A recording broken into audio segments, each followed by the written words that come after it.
नमो नारायण। जय गौ माता, वंदे मातरम। भारती को प्रणाम और हृदय से ओम शाम शनिश्चराय नमः।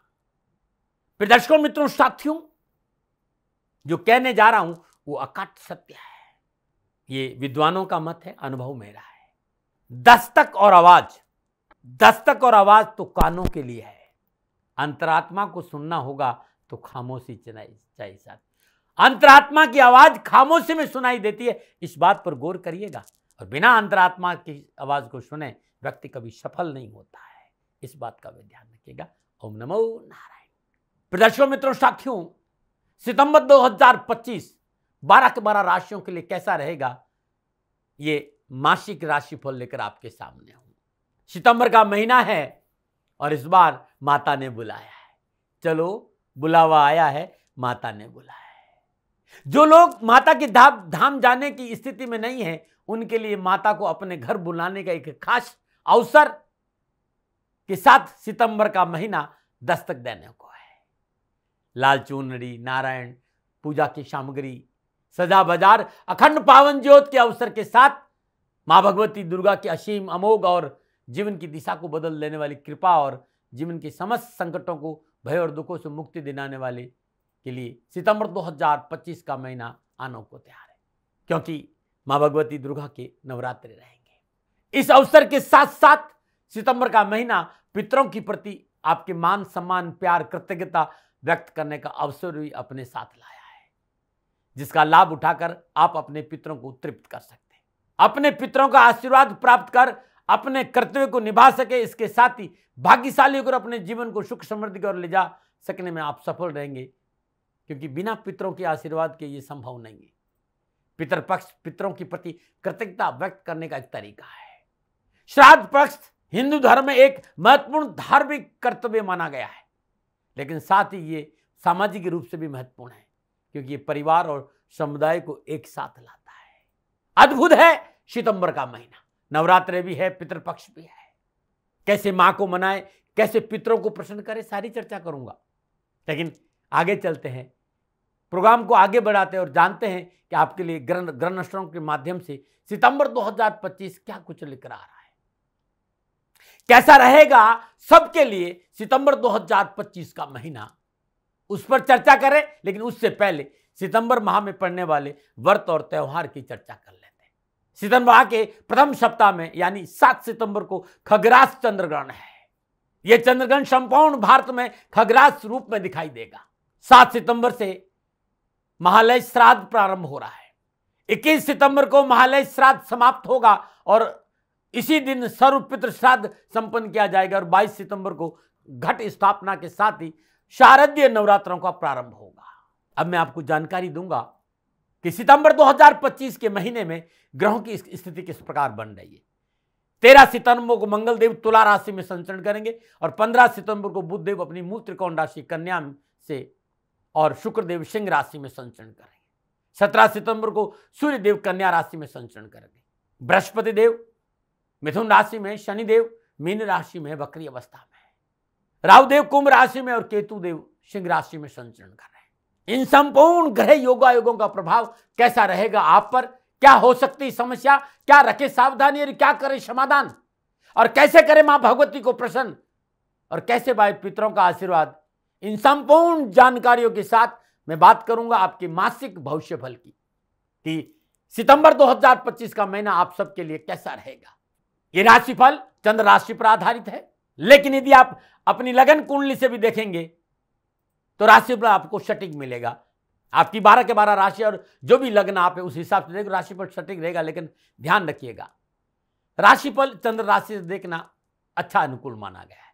राशिफल पुरुषों के लिए भी है, महिलाओं के लिए भी है, बुजुर्गों के लिए, बच्चों के सबके लिए राशिफल।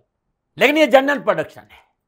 आप ये जानना चाहते हैं कि सितंबर 2025 का महीना आपके लिए कैसा रहेगा, नीचे नंबर आ रहे, इन नंबरों पर संपर्क करके अवश्य आप जानकारी ले सकते हैं। लेकिन मित्रों, साथियों, ये मेरा निजी आकलन है। न भय, न भ्रम, न भ्रांति, न विवाद, न तर्क, शक, न ओपिनियन का अधिकार सदा आपके पास था, सदा आपके पास और सदा आपके पास रहेगा। अब मैं 12 के 12 राशियों में से राशि चक्र भर चक्र की चौथी राशि यानी कर्क राशि वालों के लिए सितंबर 2025 का महीना ग्रह नक्षत्र की गणनाओं के हिसाब से क्या राशिफल का संकेत दे रहा है। कर्क राशि की राशिफल पे आने जा रहा हूं। कैसा रहेगा सितंबर 2025 का महीना ग्रह नक्षत्र की गणनाओं के हिसाब पर। राशिफल पे आऊं उससे पहले विद्वानों के मतानुसार, शास्त्रों के मतानुसार क्या है कर्क राशि का व्यक्तित्व। कर्क राशि अधिपति चंद्रदेव है। कर्क राशि वाले भाई बहन अपनी शर्तों पर चलते हुए सज्जनता और विनम्रता का प्रदर्शन करते हैं। सज्जनता और विनम्रता अपनी शर्तों पर रहती है। दृढ़ बहुत होते हैं लेकिन दुर्बल भी होते हैं। इनकी मनोस्थिति परिवर्तनशील होती है। भावुक होते हैं, दूसरों के जीवन से बहुत मतलब रखते हैं और इन्हें अपने जन्म स्थान से बड़ा प्रेम होता है। पर क्योंकि राशि अधिपति चंद्रदेव है तो स्थान परिवर्तन इन्हें करना पड़ता है। कर्क राशि वालों को मान सम्मान यश की चाह बहुत अधिक रहती है और इस राशि को मूर्ख बनाना इतना आसान नहीं होता है। ये लोग व्यक्ति, वस्तु और परिस्थिति से बन जाया करते हैं। ये चाहे कितनी भी लंबी यात्रा क्यों न करे, इनका मन घर आकर ही शांत होता है। ये लोग पुराने चित्रों से, ग्रंथों से विशेष रुचि रखते हैं।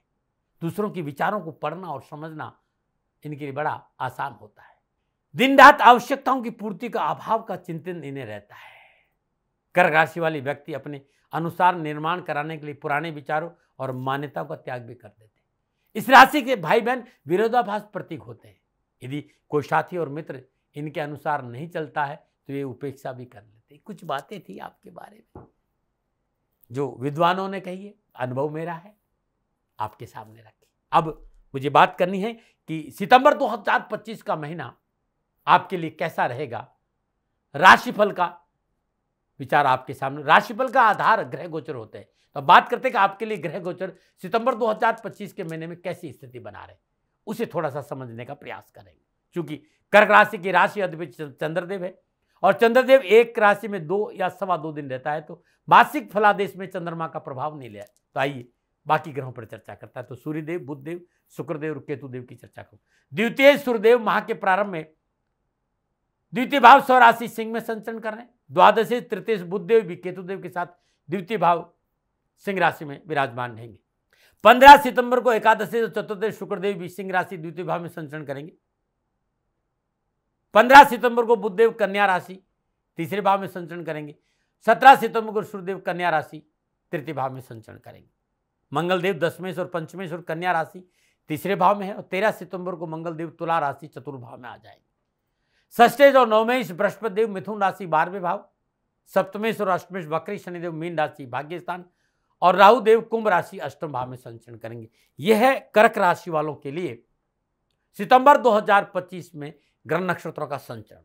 अब सबसे पहले मैं बात करूंगी सितंबर का महीना मोटे तौर पर कर्क राशि वालों को किस प्रकार रहेगा इन ग्रह नक्षत्रों के संचरण के हिसाब से। तो कर्क राशि वालों के लिए सितंबर का महीना नक्षत्र गणनाओं के हिसाब से कार्य क्षेत्र पर आप एक समय में कई कार्यों में संलग्न रहेंगे। ग्रह नक्षत्र इस बात का संकेत दे रहे हैं कि आपको अपनी कार्य क्षमता दिखाने का पूरा मौका मिलेगा। आपको वरिष्ठ अधिकारियों से सराहना की प्राप्ति होगी, नवीन योजनाओं का लाभ मिलेगा, करीबी सगे संबंधियों, रिश्तेदारों और भाई बहनों का पूरा साथ मिलेगा। आपकी कारोबारी योजनाएं बिना किसी बाधा के आगे बढ़ेगी जो भविष्य के लिए एक मजबूत नींव का काम करेगी। छोटी यात्राएं आपके लिए अधिक महत्वपूर्ण और लाभदायक साबित रहेगी। अच्छी सामाजिक नेटवर्किंग और कौशल और क्षमता से आप नए दोस्त और नए संपर्क बनाने में सफल रहेंगे। आर्थिक बढ़ोतरी के अवसर प्राप्त होंगे। पारिवारिक सदस्यों से समन्वय अच्छा रहेगा और पारिवारिक सदस्यों के साथ एक साथ बैठने का सुअवसर प्राप्त होगा। परिवार के साथ यात्राओं का योग भी है, घूमने फिरने का योग भी है। सकारात्मक लोग सात्विक जीवन शैली को अपनाइए। युवा और विद्यार्थियों के लिए माह शिक्षा के क्षेत्र में सुधार का संकेत दे रहा है। उस शिक्षा के क्षेत्र में सफलता मिलेगी और स्वास्थ्य के दृष्टिकोण से थोड़ा सावधानी का संकेत भी मिल रहा है। ये है कर्क राशि वालों के लिए मोटा मोटा सितंबर के महीने का संकेत। लेकिन सितंबर के महीने में जब ग्रह राशि परिवर्तन करेंगे, आपस में योगा योग, दृष्टि संबंध और युति संबंध बन जाएंगे, तब कर्क राशि वालों के लिए कामकाज, कारोबार, नौकरी, व्यवसाय, समाज, परिवार, स्वास्थ्य के दृष्टिकोण से क्या संकेत मिलेगा, क्या प्रभाव पड़ेगा, इस विषय पर विस्तार से बात करूंगा। और सबसे पहले बात करूंगा राष्ट्र के युवा और विद्यार्थी। कर्क राशि के युवा और विद्यार्थियों के लिए सितंबर का महीना कैरियर और शिक्षा के दृष्टिकोण से परिश्रम, मेहनत, संघर्ष के बलबूते पर सफल प्राप्ति का संकेत दे रहा है। जो सफलता मिलेगी वो परिश्रम, मेहनत और संघर्ष के बलबूते पर मिलेगी। कर्क राशि वालों के लिए पंचम भाव वृश्चिक राशि के दशमेश और पंचमेश मंगल देव का संचरण पराक्रम भाव कन्या राशि से हो रहा है। मंगल की चतुर्दशी छठे भाव धनु राशि पर है, सप्तम दशा उच्च शिक्षा भाव नवम भाव मीन राशि पर और अष्टम दशा कर्म भाव पर अपनी ही मूल त्रिकोण राशि मेष पर रहेगी। नवम भाव में विराजमान शनिदेव जो अपनी तीसरी दशा से वृषभ राशि लाभ भाव को देख रहे हैं, शनिदेव की सप्तम दशा पुरुषार्थ भाव पर रहेगी, कन्या राशि पर दसम दशा छठे भाव धनु राशि पर रहेगी। 12 भाव मिथुन राशि में विराजमान बृहस्पति की सप्तम दशा छठे भाव अपनी मूल त्रिकोण राशि धनु पर रहेगी। अनावश्यक तनाव परेशान से मुक्ति मिलेगी। प्रतियोगी परीक्षा इंटरव्यू विभागीय परीक्षा में पूर्ण सफलता का संकेत है और परीक्षा और कैरियर के दृष्टिकोण से इस समय मनोनुकूल सफलता मिलेगी। विद्यार्थियों के लिए इस समय बहुत ही महत्वपूर्ण है। मेडिकल और साइंस के विद्यार्थियों के लिए समय पूर्ण सफलता का संकेत है। युवा इस समय चाहे वो रोजगार हो, कामकाज हो, नौकरी हो, व्यवसाय हो, सरकारी नौकरी का प्रयास कर रहे हो, लाभ का संकेत अच्छा आ रहा है। युवाओं के लिए सितंबर का महीना उत्तम लाभ और सफलता का संकेत दे रहा है। हाँ, भावनाओं में बहकर निर्णय नहीं लेंगे। निजी संबंधों में पवित्रता और परिशुद्धता रखें। अपनी चंचलता पर थोड़ा सा काबू रखेंगे तो और अच्छा सफलता मिलेगी। नमन है। अब मैं बात करूंगा कर्क राशि वालों के लिए व्यवसाय, नौकरी, कामकाज, आर्थिक दृष्टिकोण। कर्क राशि वालों के लिए सितंबर का महीना व्यवसाय, नौकरी में किए गए प्रयास सार्थक और मनोनुकूल सफलता देंगे। कर्क राशि वाले पंचमेश और दशमेश मंगलदेव पराक्रम भाव कन्या राशि में संचरण कर रहे हैं। मंगलदेव की चतुर्दशी छठे भाव धनु राशि पर है और अष्टम दशा कर्म भाव अपने ही मूल त्रिकोण राशि में इस पर रहेगी। भाग्य भाव में व्यापार भाव के अधिपति शनिदेव विराजमान है जो अपनी तीसरी दशा से वृषभ राशि लाभ भाव को देख रहे हैं। शनिदेव की सप्तम दशा पराक्रम भाव कन्या राशि पर और दसम दृष्टि छठे भाव धनु राशि पर रहेगी। 12वें भाव मिथुन राशि में विराजमान सचेश बृहस्पति की सप्तम दशा छठे भाव अपनी मूल त्रिकोण राशि धनु पर है और धनेश सूर्यदेव धन भाव में अपने ही मूल त्रिकोण राशि सिंह से केतुदेव और बुधदेव के साथ विराजमान है। अब इन ग्रहों की बात करूं, इन ग्रहों के आपस में योगायोग की बात करूं तो कर्क राशि वालों रुके हुए कार्य प्रारंभ होंगे, साथ ही कोई डूबा हुआ धन अकस्मात प्राप्त हो सकता है। व्यवसाय विस्तार के लिए बैंक आदि लोन की प्राप्ति की बड़ी सहजता हो जाएगी। लोहा, स्टील, मशीन, गाड़ियां, मोटर, कार के स्पेयर पार्ट्स, कोयला, खनन, diesel, petrol, service centre, oil, scrap, petroleum product, इस तरह के जो कार्य है इस व्यवसाय में लाभ के सफलता के अधिक चांस नजर आ रहे। पुराना कोई कर्जा है वो आप आराम से इस महीने चुकाने में सफल रहेंगे। इस माह विवादित सौदों में पूंजी निवेश ना करें। यदि आप नौकरी में बॉस से बना कर रखे, नौकरी में कोई परिवर्तन नहीं करें, लालच से बचे। कारोबार और कामकाज नौकरी के लिहाज से व्यापारी वर्ग को विशेष लाभ मिलने के संकेत है और व्यापार में वृद्धि होगी और सहयोगियों का पूर्ण सहयोग प्राप्त होगा। आर्थिक स्थिति अच्छी रहेगी, रुका हुआ धन प्राप्त होगा। व्यवसाय में धन लाभ के स्रोत बढ़ेंगे और व्यवसाय विस्तार का अवसर भी मिलेगा। कार्य व्यवसाय में अप्रत्याशित लाभ मिलेगा। रचनात्मक कार्यों में वृद्धि होगी। सरकारी क्षेत्र में सफलता मिलेगी। आप सरकारी क्षेत्र में कार्य कर रहे हैं तो कोई नया सरकारी टेंडर मिल सकता है। सरकारी विभाग में सामानों की सप्लाई का काम यदि आप करते हैं तो कोई लाभदायक ऑर्डर आपको मिल सकता है। अनावश्यक दिक्कतों और परेशान से छुटकारा मिलेगा। पारिवारिक सदस्यों के सहयोग से आर्थिक स्थिति मजबूत होगी। रोजगार के नए साधन उपलब्ध होंगे। अफसरों का सहयोग अच्छा रहेगा और सरकारी अफसरों के सहयोग से आमदनी में वृद्धि होगी। 17 सितंबर में सूर्यदेव प्रक्रम भाव कन्या राशि संचलन करेंगे। कैरियर के क्षेत्र में सफलता का अच्छा संकेत है। यदि आप सरकारी डिपार्टमेंट में ठेकेदारी का काम करते हैं, जैसे पीडब्ल्यू है, दिल्ली में जैसे एमसीडी है, यानी आप कॉन्ट्रैक्टर है, आपको अच्छी सफलता मिल सकती है। रबड़, प्लास्टिक से संबंधित व्यवसाय में सफलता के अच्छे संकेत है। नौकरी व्यवसाय में किसी भी चुनौती का सफलतापूर्वक सामना करेंगे और व्यवसाय में धन बढ़ेगा। कारोबार विस्तार का मौका आपको मिल सकता है। 12वें भाव विराजमान षष्ठ बृहस्पति सप्तम दृष्टि छठे भाव पर है। लाभकारी मल्टीनेशनल कंपनियों के साथ व्यावसायिक समझौते का संकेत भी नजर आ रहा है और आर्थिक सुदृढ़ता बढ़ेगी। सामाजिक और पारिवारिक स्थिति की बात करूं तो पारिवारिक सामंजस्य बना रहेगा। परिवार के साथ बैठने का मौका मिलेगा। पारिवारिक सदस्यों आमोद प्रमोद के क्षणों में घूमने का मौका मिलेगा। कर्क राशि में सुख भाव और लाभ भाव के अधिपति शुक्रदेव का संचलन लगन भाव कर्क राशि में हो रहा है। कुटुंब भाव के स्वामी सूर्यदेव कुटुंब भाव में अपनी मूल त्रिकोण राशि सिंह में केतुदेव और बुधदेव के साथ संचलन है। गृहस्थ भाव में अधिपति शनिदेव अष्टम भाव गृहस्थ भाव के अधिपति शनिदेव अष्टमेश होकर भाग्य भाव मीन राशि में संचरण करें। पारिवारिक संपूर्ण परेशानियों की मुक्ति का साथ पारिवारिक सदस्यों को कार्य में सफलता मिलने से मन प्रफुल्लित और प्रसन्नचित्त में रहेगा। परिवार वालों को विशेषकर माता का सहयोग अच्छा मिलेगा। परिवार वालों में माता आपके साथ खड़ी रहेगी। कर्क राशि वालों पारिवारिक दृष्टिकोण से पूर्ण सफलता का संकेत है। जीवन साथी संबंधों में प्रगाढ़ता आएगी। पारिवारिक रिश्तों को मजबूत करने का शुभ अवसर प्राप्त होगा और पारिवारिक जीवन में अनुकूलता आएगी।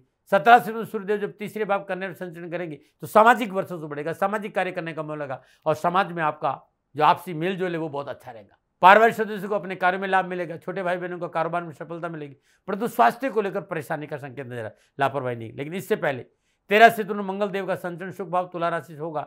व्यर्थ का झूठा अहंकार, तर्क वितर्क, प्रपंचों से बचना होगा, अन्यथा सुख दुख में परिवर्तन होने के टाइम नहीं लगेगा। वैसे जीवन साथी का सहयोग इस महीने पूर्णतः आपके पक्ष में रहेगा। कंधे से कंधा मिलाकर जीवन साथी आपके साथ खड़ा रहेगा। बस आपको उनकी भावनाओं की कदर करना है।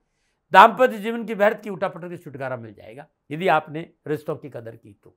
स्वास्थ्य के दृष्टिकोण से कर्क राशि वालों के लिए सितंबर का महीना सावधानी का संकेत दे रहा। दूसरे भाव में सूर्यदेव, बुधदेव, केतुदेव विराजमान बनेंगे और 13 सितंबर को मंगलदेव का शरण चतुर्थ भाव से होगा। राहुदेव महापरिंद अष्टम भाव कुंभ राशि में संचरण करें।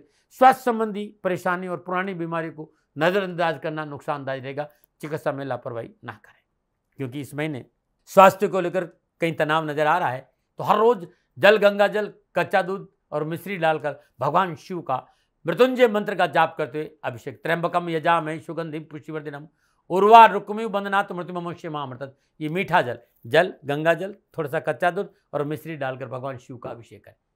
यदि कैरियर में उठापटक है तो रुद्रास्त्र का पाठ करते भगवान शिव पर शहद से अभिषेक करना बड़ा उत्तम लाभ रहेगा। नमन नारायण। ये 2-3 उपाय मैंने आपको बताए हैं।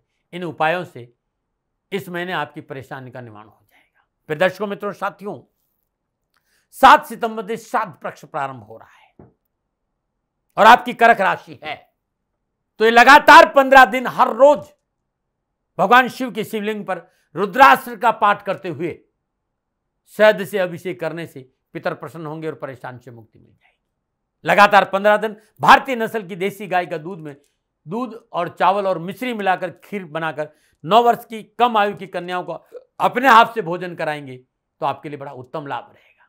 मित्रों, साथियों, पितर पक्ष में जिस दिन आपकी पितरों की मृत्यु तिथि हो उस दिन सदाचारी ब्राह्मण को मिलाई पितरों का पूजन तर्पण कराने के बाद जो आपके पितरों को भोजन पसंद हो वो भोजन गरीब निर्धन व्यक्ति और ब्राह्मणों को अपने हाथ से कराकर वस्त्र और धन का दान देना अति उत्तम रहेगा। मित्रों, साथियों, यदि कारोबार में, नौकरी में, व्यवसाय में आपको परेशानी हो, आपकी कर्क राशि है, बार बार आपको घाटा हो रहा है, धन हानि हो रही है, तो लगातार 15 दिन भगवान शिव के शिवलिंग गाय के कच्चे दूध में केसर मिलाकर ओम नमः शिवाय षडाक्षरी मंत्र का जाप करके भगवान शिव का हर रोज सूर्य उदय से पहले अभिषेक करेंगे तो आपके कष्ट मिट जाएंगे। एक बात और कहना चाहता हूं, जिनका कारोबार बहुत बड़ा है और बड़े कारोबार में बराबर लगातार घाटा हो रहा हो तो जो पूर्वजों की मृत्यु तिथि उस दिन श्रद्धानुसार या 800 ग्राम बादाम श्रद्धानुसार लोग या लगभग 11 लोगों को जो गरीब हो, निर्धन हो और स्वागन कोई महिला हो उसको दान में दे देंगे तो बड़ा उत्तम रहेगा। अपने घर के दक्षिण दिशा में अपने पितरों का श्रीविग्रह लगाइएगा। श्रीविग्रह की जो पट्टी हो ना वो श्वेत वस्त्र की बनी हो तो बहुत अच्छा रहेगा। पितरों के सामने श्रद्धा पर हर रोज 2 बाती वाला दीपक जलाइएगा। कपास की 2 बाती, शुद्ध देसी घी और मिट्टी का दीपक जलाई। दीपक जलाने के बाद श्रद्धाओं का श्रद्धापूर्वक पितरों का श्रद्धापूर्वक पूजन करिए। धूप दीप नैवेद्य पुष्प और अक्षत अर्पित करिए। मोगरे पुष्प अर्पित करिए। मोगरे की माला पहनाइएगा और वहीं बैठकर ओम पितृदेवता भयो नमः इस मंत्र की एक माला जाप करिए। ये निरंतर आप 15 दिन करते हैं, पितरों की कृपा बरसेगी और आपका जीवन खुशियों से भरा रहेगा। श्राद्ध पक्ष में हर रोज कर्क राशि वालों को श्रद्धानुसार दूध और उड़द के बने हुए पदार्थ दान करने चाहिए। अपनों पूर्वजों की मृत्यु तिथि किसी मिट्टी के पात्र में उपलों की अग्नि पर नारियल का गोला फोड़कर कुछ मिठाई के साथ गोलों को अग्नि में पितरों के नाम से आहुति देने से पितर प्रसन्न होंगे और आपकी मनोकामना की पूर्ति होगी। लगातार 15 श्राद्ध पक्ष में हर रोज सुबह और शाम सूर्योदय से पूर्व और सूर्यास्त के बाद दीपक में कपूर, लौंग और जावित्री और हवन सामग्री डालकर अपने पूरे घर में धूप करने से संपूर्ण नकारात्मक ऊर्जा से मुक्ति मिलेगी। कर्क राशि वालों, श्राद्ध पक्ष में ये उपाय अपनाइए, आपका जीवन खुशियों से भरा रहेगा। फिर दर्शकों, मित्रों, साथियों, संपूर्ण राष्ट्र को शारदीय नवरात्रों की हार्दिक शुभकामनाएं। 22 सितंबर 2025 शारदीय नवरात्र है और आपकी कर्क राशि और आपके जीवन में परेशानी है। आपका काम नहीं चल रहा है, आपके अपने लोग आपको साथ नहीं, रोग पीछा नहीं छोड़ रहा, धन की प्राप्ति नहीं हो रही, नौकरी में उठापटक है, बीमारी पीछा नहीं छोड़ रही और आप तनावग्रस्त रहते हैं, तो जो उपाय बताने जा रहा हूं ये आपकी जीवन की दशा और दृष्टि बदल जाएगी। यदि आपकी कर्क राशि है तो ये उपाय नवरात्रों के दूसरे दिन प्रारंभ करें और लगातार 40 दिन करना है। आप अपने पूजा स्थान में चौकी पर श्वेत वस्त्र बिछाइए और मां ब्रह्मचारिणी का श्रीविग्रह श्रद्धापूर्वक पंचोपचार पूजन के उपरांत पवित्र करने के ऊपर, जल गंगा से पवित्र करने को स्थापित करिए और पुनः पंचोपचार पूजन करिए, धूप दीप नैवेद्य पुष्प और अक्षत अर्पित करिए। लगातार दूसरे नवरात्र लगातार 40 दिन मां के सामने अखंड ज्योत जलाएगी। उपाय है, थोड़ा सा मेहनत तो करनी पड़ेगी, लेकिन जीवन बदल जाएगा। अखंड ज्योत जलाइए। ओम ऐं ह्रीं क्लीं चामुंडाय विचे मानस जाप, ओम ब्रह्मचारिणी देवी नमः, इस मंत्र का जाप करिएगा। श्रद्धानुसार चावल या 1.25 किलो चावल श्वेत वस्त्र में बांधकर पोटली बनाई। अपनी मनोकामना का ध्यान करते हुए मां के श्री चरणों में प्रार्थना करते हुए अपनी मनोकामना उस पोटली में समर्पित करें और ये पोटली मां के श्री चरणों में रख दें। हर रोज प्रातःकाल सूर्य उदय से पूर्व मां के चरणों में देसी घी का दीपक जला के, अखंड ज्योत अलग है, दीपक अलग जलाना पड़ेगा। वहीं बैठकर ओम ऐं ह्रीं क्लीं चामुंडाय विचे ओम ब्रह्मचारिणी देवी नमः, इस मंत्र का जाप करते हुए 27 मोगरे के पुष्प मां के चरणों में अर्पित करिए और एक कमल का पुष्प लीजिएगा अपने हाथ में लेकर 27 बार ओम ऐं ह्रीं क्लीं चामुंडाय विचे ओम ब्रह्मचारिणी देवी नमः, इस मंत्र का जाप करके आप अर्पित करते हैं और लगातार 40 दिन ऐसा करते हैं। विश्वास करेगा जीवन कष्टों से मुक्त हो जाएगा और जीवन खुशी हो जाएगी। जो चावल आपने मनोकामना के रूप में हर रोज रखना है, शाम को रखना और सुबह वो चावल किसी गरीब निर्धन विधवा स्त्री को दान में देना और हर रोज चावल और कपड़ा नया होना चाहिए। ये उपाय करके देखिएगा, जीवन में खुशी आएगी, व्यापार में बढ़ोतरी होगी, धन की प्राप्ति होगी और परेशान से मुक्ति मिल जाएगी। अद्भुत उपाय है। कर्क राशि वालों के लिए नवरात्रों में ये न मना रहे। कर्क राशि वालों के लिए सितंबर 2025 का महीना कैसा रहेगा, नक्षत्र गणनाओं के आधार पर ये मेरा निजा आंकलन था। न भय, न भ्रांति, न किसी तरह का दुख पीड़ा। सेकंड ओपिनियन का सदा अधिकार मैंने आपको दिया है। मानो मानो आपकी मर्जी। आंकलन मेरा था और मेरे से कोई भूल हो गई, दोनों हाथ जोड़कर क्षमा मांगता हूँ। आप सुखी रहे, आप स्वस्थ रहे, समृद्धिशील रहे, शनिदेव के चरणों में मेरी प्रार्थना न मना रहे। फिर दर्शकों, मित्रों, साथियों, पूरा राष्ट्र ये जानता है कि मेरा जीवन गौ माता और बेटियों के लिए है। यत्र नारीस्तु पूजन्ते रमन्ते तत्र देवता। ठीक किसी तरह मेरा जीवन गौ माता की शरणागत है, उनके चरणों में है। पूरा राष्ट्र और राजस्थान का हर व्यक्ति जानता है कि दाती महाराज गायों से बहुत प्यार करते हैं, बेटियों से बहुत प्यार करते हैं। पिछले 35-36 सालों में सैकड़ों हजारों बेटियों के लिए मैंने अपना जीवन दिया है और मैं ये कह सकता हूं कि गौ माता और बेटियों के लिए मेरा संपूर्ण जीवन निछावर है और ये मेरे जीवन का उद्देश्य था, क्योंकि मेरे लिए राष्ट्र कोई बड़ा है, ना राष्ट्र से बड़ा कोई हो सकता है, न संभावना है। और गौ माता और बेटियां राष्ट्र की धरोहर है, उनके लिए करना मेरा कर्तव्य भी था, मेरा कर्म भी था और मेरा धर्म भी था। मैं आपको किसी वजह से नहीं सुना रहा हूं ये बात, बस खाली बता रहा हूं कि ये मेरे जीवन का लक्ष्य था। मैं अपने राष्ट्र की सेवा करूं, ये मेरा धर्म है, क्योंकि मैं इस राष्ट्र का नागरिक हूं। पिछले 30-35 सालों से मैं बेटी बचाओ, गौ सेवा में अपना संपूर्ण जीवन राष्ट्र के साथ लगाया। समय बड़ा बलवान है, समय बलवान होता है साथियों। वर्तमान परिस्थितियां आर्थिक दृष्टिकोण से मेरी अनुकूल नहीं है, यह मैं संकेत आपको कई बार दे चुका हूं। धन नहीं मांग रहा हूं, मैंने आज तक राष्ट्र से कभी ये नहीं कहा कि मुझे धन दो, मुझे पैसे नहीं चाहिए। ना मैंने पहले कभी पैसे मांगे थे और ना मैं अभी पैसे मांग रहा हूं, और ये मेरा अहंकार नहीं है। बात बताना चाहता हूं, मैं अहंकार से ये नहीं बोल रहा हूं, क्योंकि मैं धन को लेकर कभी आपके सामने नहीं आया। ये मेरा निवेदन है। हमेशा मैंने आप लोगों से कहा कि राष्ट्र की सेवा करो, मैं भी कर रहा हूं और आप भी सेवा करो। धन नहीं चाहिए, लेकिन वर्तमान आर्थिक परिस्थितियां मेरे को यह कहने के लिए थोड़ा सा मजबूर कर रही है कि शनिधाम गौशाला की गाय दुखी नहीं रहे, इसके लिए मुझे आपका सहयोग चाहिए। और सहयोग तब चाहिए जब मैं आपके लिए कुछ करूंगा, मैं आपके साथ खड़ा रहूंगा आपकी समस्याओं के समाधान के लिए, चाहे वो पूजा पाठ हो, चाहे ज्योतिष हो, चाहे ध्यान हो, चाहे योग हो, किसी भी रूप में आपको मेरे से सहयोग चाहिए। आप सभी अपनी अपनी जन्म कुंडली देखना चाहते हैं, आप चाहते हैं कि मैं आपकी जन्म कुंडली देखकर आपको कुछ समाधान दूं, और आप सबको कुछ न कुछ जानकारी चाहिए। मैं आपके साथ खड़ा हूं, पूरे साल खड़ा रहूंगा, और जब तक जीऊंगा तब तक राष्ट्र के साथ खड़ा रहूंगा। नीचे नंबर आ रहा है, इन नंबरों पर संपर्क करिए और मेरे से बात करिए, लेकिन इसकी एवज में गायों के लिए चारे की व्यवस्था करिए।